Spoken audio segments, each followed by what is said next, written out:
So may nagtatanong, ilang session nga daw ba yung aking radioactive iodine? So, meron munang ginawa sa aking test which is yung RAI uptake scan. So, yung day 1 ko, yun nga yung na-mini vlog ko na pinanggalingan ng comment na to. Pero sige, explain ko yung nangyari. So, kailangan ko mag-fasting. Ang schedule ko kasi ay 10 a.m. So, dapat 8 a.m. wala na akong kain. Tapos, nung nag-10 a.m., yun na yung tinawag ako ng staff na may pinainom nga sa akin na liquid, which is yun na nga yung merong meron na siyang radiation pala, sorry. Tapos, after nun, minom ulit ako ng water. Tapos, pagkainom ko ng water, pinapunta na niya ako dun sa waiting area ng mga na-radiation nga. After 2 hours, then nagantay ako ng 2 hours. After 2 hours, may nagtawag ulit sa akin, which is yun na nga yung magka-count na kami ng MCI ko. Tapos, ang ginawa sa akin, merong nilagay na parang something dun sa legs ko. Parang, ano kasi siya, parang crystal, tapos parang itututok siyang ganun sa'yo. Dun sa legs mo, tapos dun sa, dito nga sa thyroid ko. Tapos, saglit lang naman siya. Tapos, after nung pag-count na yon, pinauwi na ako. Tapos, yung day 2 ko naman, hindi na ako doon nag-fasting. Wala nang fasting.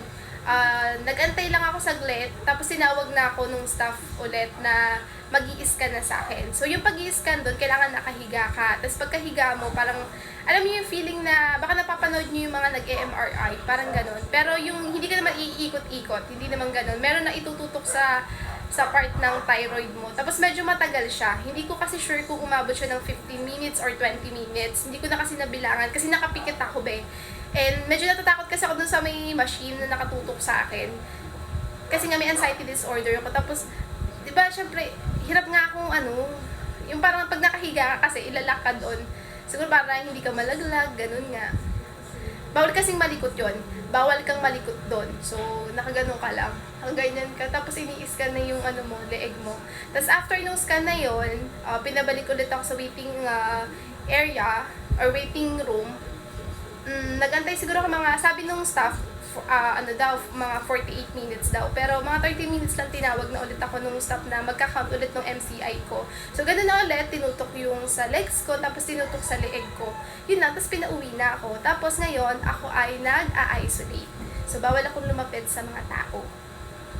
Sabi naman nung staff nung nuclear medicine, kung hindi naman daw maiiwasan, at least 2 meters daw yung pagitan. Pero, ayun, na lang din ako, nag-isolate na lang ako kasi may kasama akong bata sa bahay. So, bawal kasing lumapit yung mga na-radiation sa mga buntes, senior, at yun nga, mga bata. So, bawal. So, ayun lang. Sana nasagot ko. Tapos, merong after nitong after nitong uptake scan ko, meron pang isa. So, dun malalaman kung ilan nga yung MCI counts ko. So, dun ibibigay yung dosage ng gamot. Tapos, yun na yung pinaka-last na. Yun na yung dapat talaga, naka-isolate na talaga ako. Tapos, alam ko, dapat naka-low iodine diet na yun before gawin yung test na yun. So, ayun lang. Bye-bye.